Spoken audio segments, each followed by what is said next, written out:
সারা পৃথিবীতে কালেমার দাওয়াত দিয়ে যাবে। জামাতের কর্মীরা সারা পৃথিবীতে কালেমার দাওয়াত দিয়ে যাবে। যাদের আদর্শে নবীজি চেতনা ইসলাম, শান্তি কায়েমে যারা শপথ নিল, যারা দিনে রাত ময়দানে খেটে যায় নির্ভীক, প্রভুর রাহে যারা জীবন দিল, যাদের আদর্শে নবীজি চেতনা ইসলাম, শান্তি কায়েমে যারা শপথ নিল, যারা দিনে রাত ময়দানে খেটে যায় নির্ভীক, প্রভুর রাহে যারা জীবন দিল, মাজলুম অসহায় মানবতার ডাকে, মাজলুম অসহায় মানবতার ডাকে, সবার আগে দেখো তাদের পাবে। জামাতের কর্মীরা সারা পৃথিবীতে কালেমার দাওয়াত দিয়ে যাবে। আলহামদুলিল্লাহি রাব্বিল আলামিন ওয়াসসালাতু ওয়াসসালামু আলা রাসূলিহিল কারীম ওয়া আলা আলিহি ওয়া সাহবিহি ওয়া আহলি বাইতি আজমাইন। আজকের এই ইফতার মাহফিল বাংলাদেশ জামাত ইসলামীর পক্ষ থেকে আয়োজন করা হয়েছে, যাদের ত্যাগ এবং কুরবানির বিনিময়ে আমরা প্রিয় বাংলাদেশের স্বাধীনতা অর্জন করেছি এবং 2024 সালের 5ই আগস্ট, যেটাকে 34 জুলাই বলা হচ্ছে, যাদের সীমাহীন ত্যাগ এবং কুরবানির বিনিময়ে আমরা একটি নতুন বাংলাদেশ পেয়েছি। আমি এই যুগ যুগ ধরে যারা দেশ এবং জাতির জন্য, দ্বীন এবং ইসলামের জন্য শাহাদত বরণ করেছেন, তাদের সকলকে গভীর শ্রদ্ধার সাথে স্মরণ করছি। সেই সাথে যারা জাতীয় মুক্তির জন্যে লড়াই করতে গিয়ে আহত হয়েছেন, পঙ্গু হয়েছেন, আমি তাদেরকে গভীর শ্রদ্ধার সাথে স্মরণ করছি। মহান রবের দরবারে আহত এবং পঙ্গু ভাই বোনদের পূর্ণ সুস্থতা কামনা করছি। সম্মানিত সুধীমণ্ডলী, আমরা খুবই কৃতজ্ঞ, আমরা অভিভূত যে আপনারা আমাদের দাওয়াত কবুল করে আপনাদের মূল্যবান সময় কুরবানি করে এখানে এসে হাজির হয়েছেন। এর ঋণ পরিশোধ করার শক্তি আমাদের নেই। মহান মাবুদের দরবারে দোয়া করি, আল্লাহ যেন আপনাদের এই ভালোবাসা, আন্তরিকতা এবং ত্যাগের উত্তম বিনিময় দুনিয়া এবং আখিরাত দুই জায়গায় দান করেন এবং আল্লাহ তাদের যেন আপনাদের মর্যাদাও বৃদ্ধি করে দেন। সম্মানিত সুধীমণ্ডলী, প্রিয় দেশের স্বাধীনতার এক এক করে 53টি বৎসর কেটে গেল। এর মধ্যে ক্ষমতার অনেক হাত বদল হয়েছে। যে লক্ষ্য এবং উদ্দেশ্যকে সামনে রেখে, যে প্রত্যাশাকে সামনে রেখে প্রিয় দেশটি স্বাধীন হয়েছিল, সকলেই বলে যে আমরা সেই প্রত্যাশা পূরণ করতে সক্ষম হইনি। কেন হইনি? আজকে তার চুলচেরা বিশ্লেষণ করার অবকাশ নেই। শুধু সরল স্বীকারোক্তি হচ্ছে যে আমরা আমাদের প্রত্যাশা এবং প্রাপ্তিকে এক জায়গায় মিলাতে পারিনি। সম্মানিত সুধীমণ্ডলী, একটি ন্যায় ইনসাফের বাংলাদেশ, একটি বৈষম্যহীন বাংলাদেশ, একটি নিরাপদ বাংলাদেশ, এই এতটুকুই আমাদের চাহিদা ছিল। কিন্তু দুঃখের বিষয়ে চাহিদা পূরণ হয়নি। আমরা দেখছি সমাজের বিভিন্ন ক্ষেত্রে যুগ যুগ ধরে, শুধু আজকে নয়, অস্থিরতা চলে আসছে। যুগ যুগ ধরে এই সমস্ত অন্যায়, অপকর্ম এবং জুলুম চলে এসেছে। কোনো সময় মাত্রা একটু কম, কোনো সময় একটু বেশি। জুলুম কখনো বন্ধ হয়নি এবং জুলুম থেকে জাতি মুক্তিও পায়নি। তার সবচেয়ে নিদারুণ শিকার হয়ে মাত্র 2 দিন আগে সারা বাংলাদেশের মানুষকে কাঁদিয়ে 8 বছরের একটা শিশু শব্দহীন চিৎকার দিয়ে বলে গেছে, লজ্জা, লজ্জা এই সমাজ, লজ্জা এই দেশ, লজ্জা এই জাতি। আমরা 8 বছরের একটা শিশু ইজ্জতের নিরাপত্তা দিতে পারিনি। হ্যাঁ, রাষ্ট্রের পক্ষে এটি সম্ভব নয়। ঘরে ঘরে পুলিশ পাঠিয়ে এই ধরনের অপকর্মকে দমন করা বা বন্ধ রাখা রাষ্ট্রের জন্য সম্ভব। রাষ্ট্র যদি তার নাগরিককে সত্যিকারের মানবিক এবং সুশিক্ষা দিতে পারে, তাইলে সেই সুশিক্ষাই সমস্ত কুসংস্কার থেকে ঠেকে দিতে পারে। আমাদের অভাবটি হচ্ছে এই জায়গায়। আমাদের শিক্ষিত লোকের কোনো অভাব নেই, কিন্তু কি শিক্ষিত, কেউ অর্ধশিক্ষিত, কেউ অক্ষর জ্ঞান বঞ্চিত, আজকে আমরা একাকার হয়ে গিয়েছি। নৈতিক শিক্ষার অভাবে এ অবক্ষয় দেখা দিয়েছে। মহান আল্লাহ তাআলার দরবারে দোয়া করি, আগামীর বাংলাদেশ যেন নৈতিক শিক্ষা নির্ভর একটি বাংলাদেশ হয়। শিক্ষা জাতির মেরুদণ্ড, মেরুদণ্ড মজবুত হলে, শক্তিশালী হলে জাতীয় শক্তিশালী হবে। এখন না আছে আমাদের নৈতিক মান, না আছে আমাদের জাগতিক মান। আমাদের শিক্ষা এখন অর্থহীন। আমরা একটা সার্টিফিকেট হাতে দেই আমাদের সন্তানদের, কিন্তু সেই সার্টিফিকেটের কোনো মর্যাদা নেই, কোনো ওজন নেই। আমরা এমন শিক্ষা এবং সার্টিফিকেট দেখতে চাই না। সেই বাংলাদেশটি আমাদের গড়া প্রয়োজন, যে বাংলাদেশের প্রত্যেকটা মানুষের হাত হবে দেশ গড়ার কারিগরের হাত, কর্মীর হাত, এবং এটি সম্ভব। দুনিয়ায় যত জাতি উন্নত হয়েছে তারা শিক্ষা দিয়ে উন্নত হয়েছে। আমি ব্যক্তিগতভাবে মনে করি এবং আমাদের দল বিশ্বাস করে, শিক্ষাকে যদি তার নৈতিক ভিত্তির উপর সর্বাধিক মানবিক এবং জাগতিক উৎকর্ষ দিয়ে গড়ে তোলা যায়, তাইলেই কেবল একটা সোনার বাংলাদেশ গড়ে তোলা সম্ভব। কারণ ওখান থেকে ওই মানুষটি বের হবে যিনি যত বড় শিক্ষিত হন, সমাজের যত বড় দায়িত্বপূর্ণ পদে অধিষ্ঠিত হন, তিনি একথা বিশ্বাস করবেন, আমার এই শিক্ষার পিছনে, বেড়ে ওঠার পিছনে, আজকের এই দায়িত্বে আসার পিছনে এদেশের প্রত্যেকটি মানুষের অবদান রয়েছে। গরিব ধনী নির্বিশেষে সমস্ত মানুষের ট্যাক্সের পয়সা দিয়ে আমি যে বিদ্যালয়ে লেখাপড়া করেছি, যে কলেজে লেখাপড়া করেছি, যে ইউনিভার্সিটিতে লেখাপড়া করেছি, সেই সবগুলার ইট, পাতন, নুড়ি, বালু, সিমেন্ট, রড সবগুলা কিনা হয়েছে। মিস্ত্রির হাত লেগেছে ওই ট্যাক্সের টাকা দিয়ে। সুতরাং আমি কেবল আমার পরিবারের নয়, আমি গোটা জাতির এবং গোটা জাতির কাছে আমার দায় রয়েছে।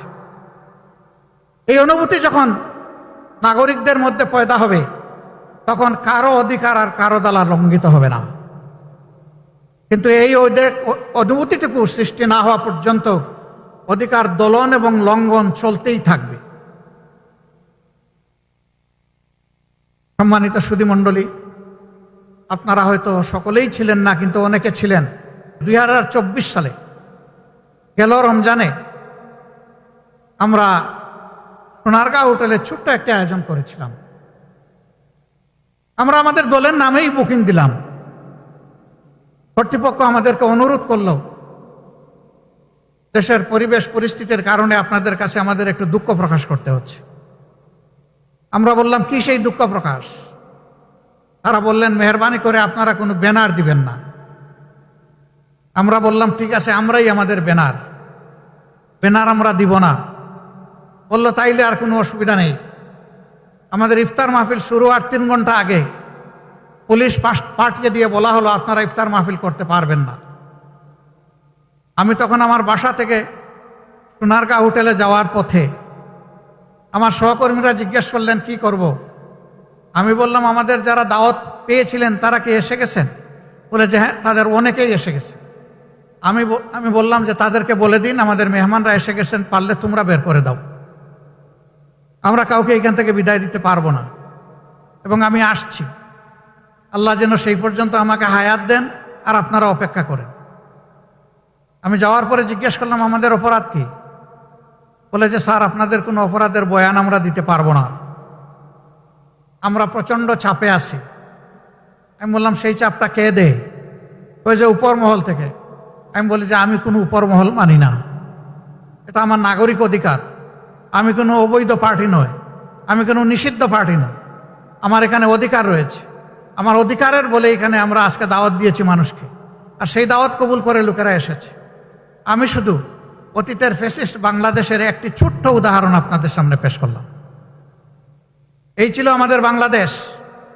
আমরা 13.5 বছর আমাদের কেন্দ্রীয় কার্যালয় সহ আমাদের সারা দেশে শত শত কার্যালয়ের একটাও আমরা খুলে কাজ করতে পারিনি। সবগুলা কার্যালয় আমাদের বন্ধ রাখা হয়েছিল। আপনারা জানেন, এক এক করে আমাদের 5 জন শীর্ষ দায়িত্বশীলকে তৎকালীন আমিরে জামাত সহ অত্যন্ত নির্মমভাবে পাশবিক কায়দায় মিথ্যা অভিযোগে তাদেরকে বিচারিক হত্যার মুখোমুখি করে ফাঁসিতে ঝুলানো হয়েছে। আরো 6 জনকে জেলের ভিতরেই মৃত্যুর দিকে ঠেলে দেওয়া হয়েছে। আর একজন মৃত্যু যন্ত্রণা কাঁধে নিয়ে, ঘাড়ে নিয়ে, বুকে নিয়ে তিনি এখনো বেঁচে আছেন। তিনি আমাদের ভাই এটিএম আজহারুল ইসলাম। বাংলাদেশের মজলুমরা মুক্তি পেয়েছে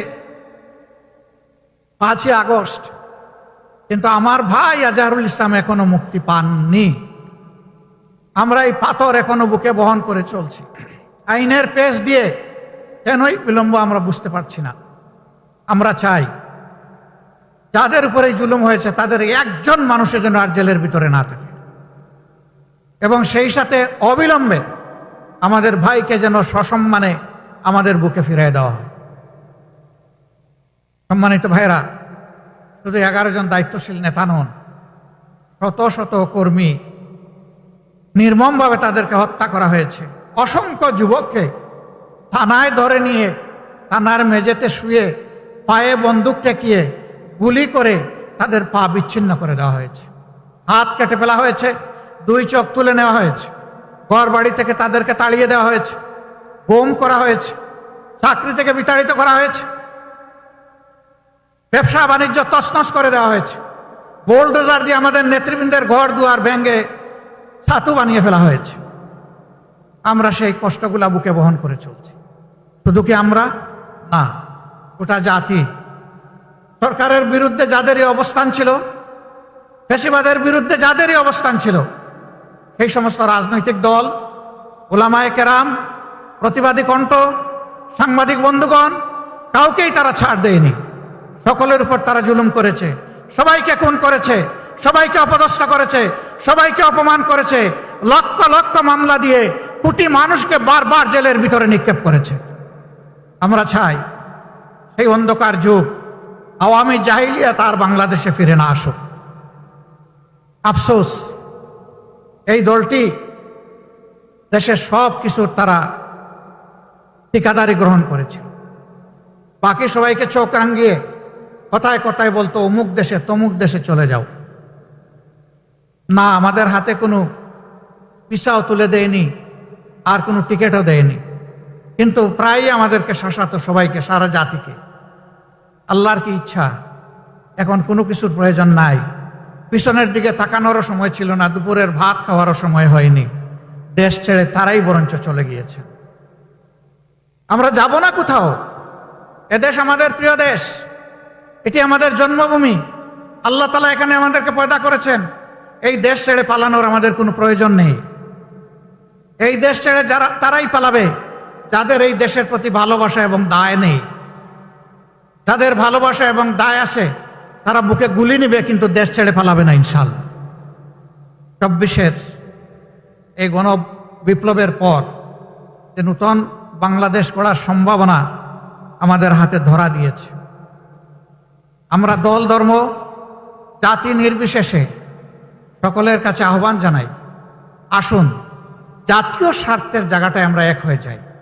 আমাদের মতের ভিন্নতা থাকবে, মত পার্থক্য থাকা এটা কোনো অপরাধ নয়, বরঞ্চ এটি একটা গণতান্ত্রিক সমাজের সৌন্দর্য।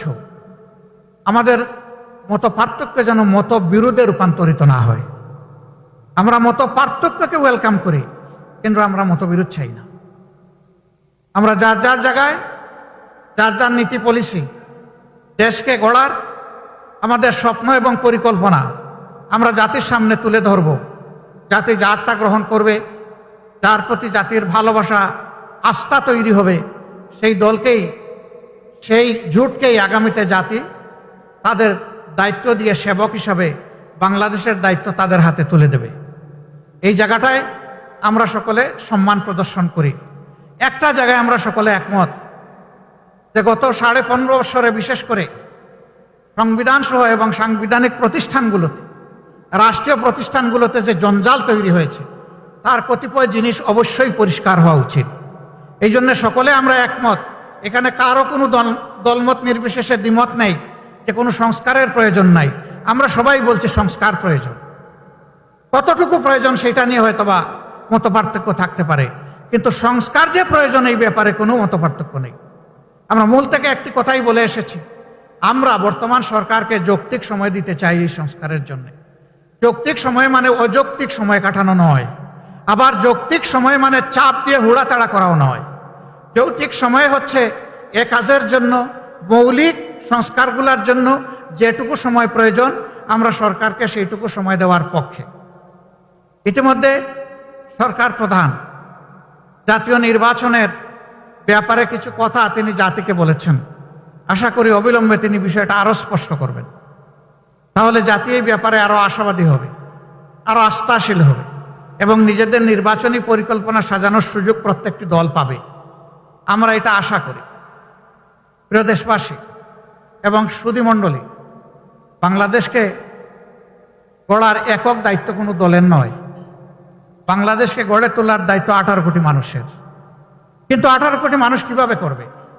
তাদের তো একটা পথ লাগবে, রাস্তা লাগবে। সেই রাস্তাই হচ্ছে বিভিন্ন পলিটিক্যাল স্টেক হোল্ডার্স বা দলগুলো। তাদের মাধ্যমেই জনগণ সংগঠিত হয় এবং তাদের আস্থা, তাদের ভাবনা জাতীয় জীবনে তারা তুলে ধরে। রাজনৈতিক এই দলগুলার কাঁধে এখন গুরুদায়িত্ব বর্তিয়েছে। 53 বছর যেভাবে জঞ্জাল নিয়ে আমরা চলেছি, আগামীতে আমরা যেন একটা জঞ্জালমুক্ত সমাজ গড়ে তুলতে পারি, সেইভাবেই সকল রাজনৈতিক দল এবং জোট তারা কর্মসূচি পরিকল্পনা সাজাবেন আমরা আশা করতে চাই। আমরা এমন একটি বাংলাদেশ চাই, এই বাংলাদেশে আসিয়ারা আর 18 কোটি মানুষকে কাঁদাবে না। আমি আজকেই জানতে পারলাম, এটা আমার জানার সীমাবদ্ধতা হতে পারে, বরগুনায় 12 বছরের একটি মেয়েকে, একটি হিন্দু পরিবারের একটা মেয়েকে ধর্ষণ করা হয়েছে। ধর্ষকদের বিরুদ্ধে বাবা মামলা করেছেন। আসামিরা এই 2-3 দিনের ভিতরে মামলা করার সাথে সাথেই বাবাকেও খুন করেছে। এখন বাংলাদেশ, এই বাংলাদেশ তো 18 কোটি মানুষ চায় না। এই পশুত্বকে বদলে দিয়ে আমরা একটা মানবিক বাংলাদেশ চাই এবং আমরা বিশ্বাস করি মানুষ যদি আল্লাহকে ভয় করে, মানুষ যদি আল্লাহকে ঠিকমতো ভয় করে, তাহলে মানবিক বাংলাদেশ গড়ে তোলা সম্ভব। কোরআন নাজিলের এই মাসে আমরা এও বিশ্বাস করি আল্লাহর দেওয়া কোরআনের বিধানই হচ্ছে সমাজের জন্য সর্বোত্তম বিধান। এই বিধানের ভিত্তিতেই আগামীর মানবিক বাংলাদেশ গড়ে উঠুক, সেই প্রত্যাশা ব্যক্ত করে আবারও আপনাদের প্রতি কৃতজ্ঞতা জানিয়ে আমার কথা এখানেই শেষ করছি। আসুন প্রভুর দরবারে আমরা হাত তুলে দোয়া করি, প্রিয় দেশের জন্য, নিজেদের জন্য। আলহামদুলিল্লাহি রাব্বিল আলামিন, ওয়াসসালাতু ওয়াসসালামু আলা রাসূলিহিল কারীম ওয়া আলা আলিহি ওয়া সাহবিহি ওয়া আহলি বাইতি আজমাইন। রব্বানা যালামনা আনফুসানা ওয়া ইল্লাম তাগফির লানা ওয়া তারহামনা লানাকুনান্না মিনাল খাসিরিন। ربنا تقبل منا إنك أنت السميع العليم وتب علينا يا مولانا إنك أنت التواب الرحيم. اللهم أجرنا من النار، اللهم أجرنا من النار، اللهم أجرنا من النار، اللهم إنك عفو كريم تحب العفو فاعف عني। আয় রব্বুল ইজ্জত, আয় রহমার রাহিমিন, আমরা সবাই গুনাহগার মওলা, সম্ভবত সবচেয়ে বড় গুনাহগার আমি আল্লাহ। ইয়া আল্লাহ, তুমি আমাদেরকে ক্ষমা করে দাও। আয় আল্লাহ, রমজানের এই ক্ষমার 10 দিন, আজকে তার 4র্থ দিবস। আয় রব্বুল আলামিন, আজকের দিনে তুমি যাদেরকে ক্ষমা করে দিবে তাদের মধ্যে আমাদের নামগুলো তুমি লিখে নাও মওলা। আয় আল্লাহ, চিরজীবনের জন্য আমাদেরকে ক্ষমা করে দাও। আল্লাহ, বিশ্বাস করি আমাদের গুনাহ খাতা, আমাদের নাফরমানি পর্বত সমান, কিন্তু তোমার ক্ষমার কোনো সীমা পরিসীমা নাই। এই অসীম আল্লাহর কাছে আমরা হাত তুলেছি, রাব্বুল আলামিন তুমি আমাদেরকে ক্ষমা করো। আয় আল্লাহ আমাদের শহীদ পরিবারগুলোকে ক্ষমা করো। আয় আল্লাহ শহীদদেরকে শাহাদাতের পূর্ণ মর্যাদা দান করো। আহত পঙ্গু ভাইদেরকে বোনদেরকে তুমি সুস্থতার নিয়ামত এনায়েত করো। ইয়া রাব্বুল আলামিন ইয়া আরহামার রাহিমিন তুমি আমাদের দেশের প্রতি রহম করো। আয় আল্লাহ তুমি শান্তির ফয়সালা নাজিল করো। আল্লাহ একটি মানবিক বাংলাদেশ আমাদেরকে গড়ে তোলার তৌফিক দান করো। আয় আল্লাহ জাতীয় ইস্যুতে, জাতীয় স্বার্থে আমাদের পুরা জাতিকে তুমি ঐক্যবদ্ধ করে দাও। আল্লাহ সব ধরনের ফেসিবাদের বিরুদ্ধে এই জাতিকে মাবুদ মজবুত প্রাচীর গড়ে তোলার তৌফিক এনায়েত করো। আল্লাহ আজকের এই মজলিসে যাকে তোমার মায়া লাগে, যাদেরকে তোমার পছন্দ হয়, তার এবং তাদের ওসিলায় তুমি আমাদের দোয়াকে কবুল করে নাও। রব্বানা তাকাব্বাল মিন্না ইন্নাকা আনতাস সামিউল আলিম ওয়া তুব আলাইনা ইয়া মাওলানা ইন্নাকা আনতাত তাওয়াবুর রাহিম। সুবহানা রাব্বিকা রাব্বিল ইজ্জাতি আম্মা ইয়াসিফুন ওয়া সালামুন আলাল মুরসালিন ওয়ালহামদুলিল্লাহি রাব্বিল আলামিন।